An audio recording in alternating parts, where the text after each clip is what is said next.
Love, life, and lessons from the past. Only at Dear Mags FM with DJ Gene. May mga sikretong kailangang itago dahil mas nakakabuti sa lahat. Ngunit may mga sikretong kailangan ding isiwalat bago pa malaman ng lahat at dahil yun ang nararapat. Dear Mags FM. Minsan may mga matutuklasan tayong mga sikreto. At kung ating i-expose ito, sariling sikreto din natin ang maapektado or maapektuhan. Hello Jensen. Hello mga taga Sarangani. At hello Soxer dyan. Tawagin niyo na lang ako sa pangalang Kim J. 30 years old. Nagtatrabaho ako ngayon dito sa Davao. Mayroon akong asawa at anak. Bago ko pa nakilala ang misis ko, nagkaroon na din ako ng mga ex. Karamihan sa kanila ay ka-same sex ko. Dahil isa po akong silahis. Bago ko po niligawan ng aking misis, sinabi ko sa kanya na isa akong silahis at nagkaroon ako ng mga exes na same sex. Nung una, syempre parang hindi ako matanggap ng misis ko. Iniisip niya na baka ginagamit ko lamang siya to hide my true identity. Pero pinatunayan ko sa kanya na mahal ko siya. Hindi ko siya niligawan para pagtakpan ng pagkatao ko. Niligawan ko siya dahil minahal ko siya ng buong buo. Ang other term sa aming mga silahis ay pamintang durog. Pero binuo ako ng misis ko mula sa pagkadurog.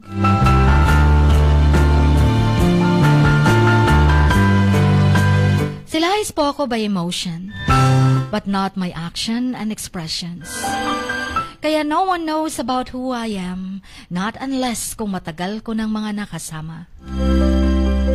Kahit nga yung misis ko, bago ko inamin sa kanya about my identity, hindi niya malaman dahil walang makikitang bahid na kapamintahan ang aking kinikilos at pananalita. Sa ngayon, biniyayaan kami ng 2 anak, and we are married na. However, may isa akong problema. Kasi kahit kasal na kami, at may mga anak na kami, yung biyanan kong lalaki, hindi ako tanggap para sa anak niya.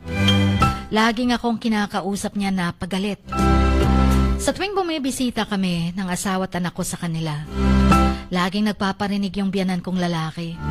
Pero hinahayaan ko na lamang siya dahil kung magpapaapekto ako, baka masira pa ang masayang pamilyang binuo ko. Ngunit kamakailan lang, may natuklasan akong sikreto ng biyanan kong lalaki. At kung pamilyar kayo sa gay application na Grindr, while using Grindr app at nag-scroll ako, biglang may nag-message sa akin na nearby in my location. Dahil poster account ang gamit kong profile pic sa naturang apps. At ganun din siya. Kaya nag-request siya na mag-send daw ako ng tunay kong picture. Pero ang sinend ko sa kanya ay ibang picture. Maging maingat lang din ako. Dahil baka kakilala ko lang ang mga kachat ko. Nung sinend na ng kachat ko ang picture niya, nagulat ako dahil mukha ng biyanan kong lalaki ang nasa larawan. Nagulat ako na silahis din pala siya ang biyanan kong lalaki. Pero kahit alam kong biyanan ko yun, naghanap pa rin ako ng way para ma-verify at ma-confirm if biyanan ko nga talaga ang kachat ko. Baka ginamit lang din ang mukha niya as poster account. Isang araw, while bumisita ako sa bahay ng biyanan ko, pasimple akong nag-chat sa Grindr. Chinat ko ang biyanan kong lalaki. Nagpapasend ako sa kanya ng latest picture or yung current picture niya. Nung sinad niya yon sa akin, tsaka ako na convinced Nabiyanan ko nga yung kachat ko. At confirm kong si Lahis ang biyanan ko. Pero wala siyang kaalam-alam na ako yung kachat niya dahil gumamit nga ako ng poster account. Gusto ko sanang isumbong ang biyanan kong lalaki sa asawa ko at asawa niya dahil baka matagal nang niloloko sila ng padre de pamilya nila. Lalo na't sobrang naughty and horny mag-chat yung biyanan kong lalaki. Yung mga chat niya sa akin, puro kalibugan. At ilang beses niya akong inayang mag-meet at mag-check-in sa hotel. Iniisip ko, baka matagal nang ginagawa ito ng biyanan kong lalaki. Pero natatakot akong isumbong sa asawa ko at asawa niya. Sa kadahilanang baka mag-cause lang ng gulo sa pamilya. At baka malaman ng misis ko na gumagamit ako ng gay app. Siyempre, baka magtaka yung misis ko na bakit pa ako gumagamit ng Grindr? For what purpose? Well, the reason ko lang naman kaya gumamit ako ng ganitong app is for pastime. Pero wala akong intention or plan na makipag-meet up. At sa ngayon, na-uninstall ko na ang application ko. Baka mahuli pa ako ng misis ko. At baka madala pa ako sa tukso ng mga kachat ko. Lalo na ang Grindr app ay hindi siya recommended for dating app. Dahil ang app na ito is for looking panandaliang aliw or paraan para sa tawag ng laman. Naawa ko sa biyanan kong babae dahil nangangaliwa ang mister niya. Pero hindi ko masabi-sabi sa kanya. Baka masira ang pag-asawa nila. At baka masira din ang pamilya ko. Dahil syempre, itatanong nila yun sa akin. If paano ko nalaman ang mga bagay na yun. At baka yun pa ang daan na matuklasan din nila ng misis ko na gumagamit ako ng Grindr. Mga kamaks, tama bang ginawa kong magbingi-bingihan at magsawalang kibo na lamang sa mga nalalaman at natuklasan ko sa biyanan kong lalaki? Please enlighten me kung paano ko ma-resolve ang puzzle ng buhay ko na puno ng sikreto. Please play my requested songs. And until here, my puzzled story, your Kamax. Your letter sender today, Kim J.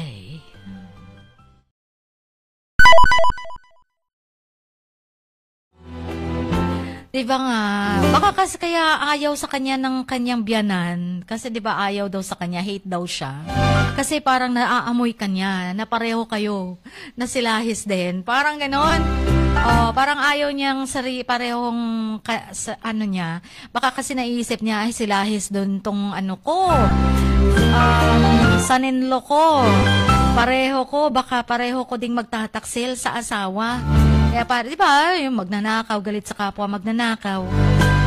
Si Lahis, hindi naman galit sa kapwa si Lahis, nagkataong mag-in-laws kayo, kaya para natatakot siya para sa anak niyang babae.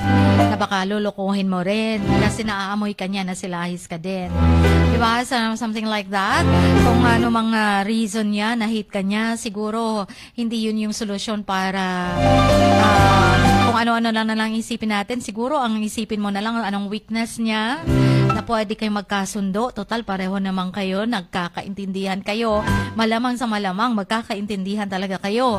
Dahil pareho kayong mga nararamdaman at yung true identity nyo. Ayan. So, maaaring makipagkasundo ka na lang, kausapin mo ng maigi, ng maayos, and para maintindihan din niya yung part mo. Kung hindi niya pa alam na si Lahis ka, edi wag nang guluhin pa ang utak niya. Pero kung hanggang sa amoy na amoy ka na niya, paprangkahin ka na yan.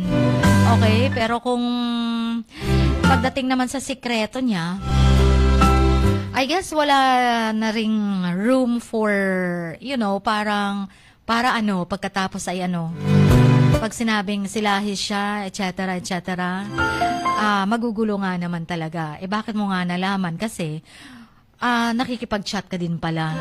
Nagka-Grindr app ka din pala.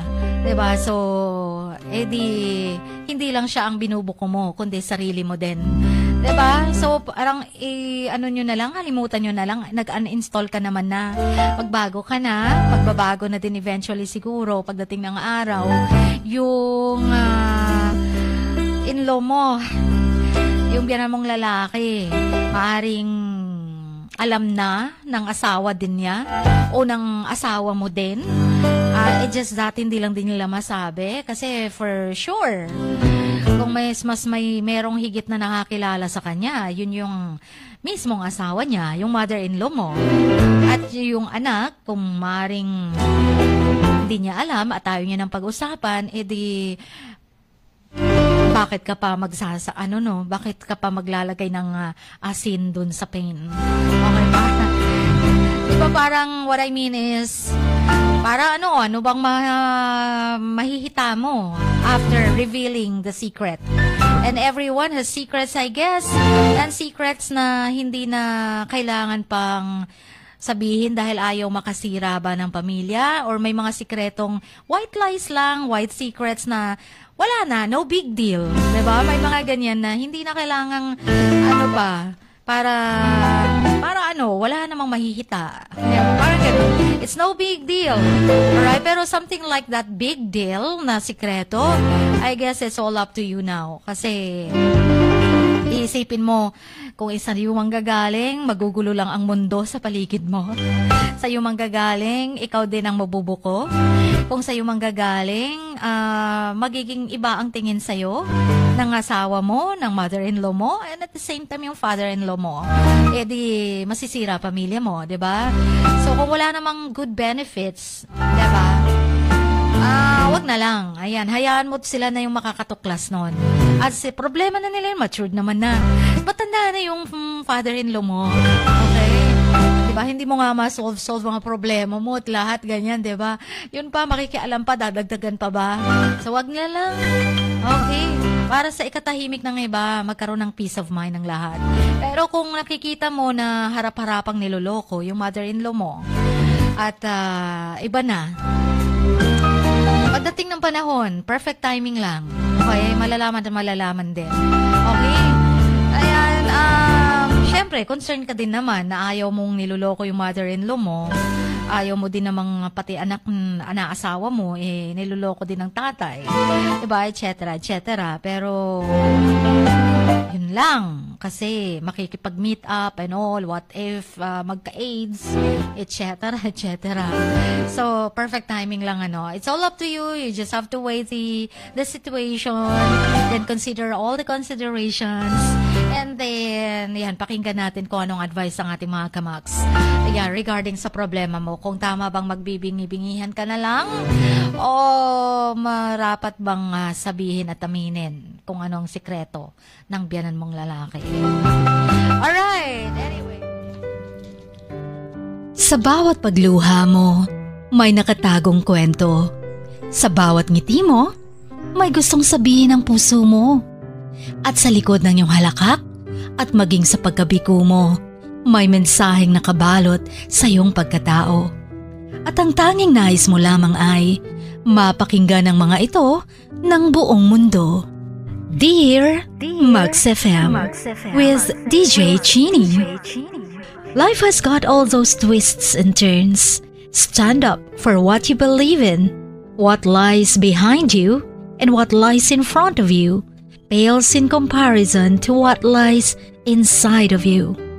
Dear Max FM with DJ Chini. Sabi nga nila, ang pagsusulat kapag masyado mong diniinan hanggang sa susunod na pahina ay nagmamarka.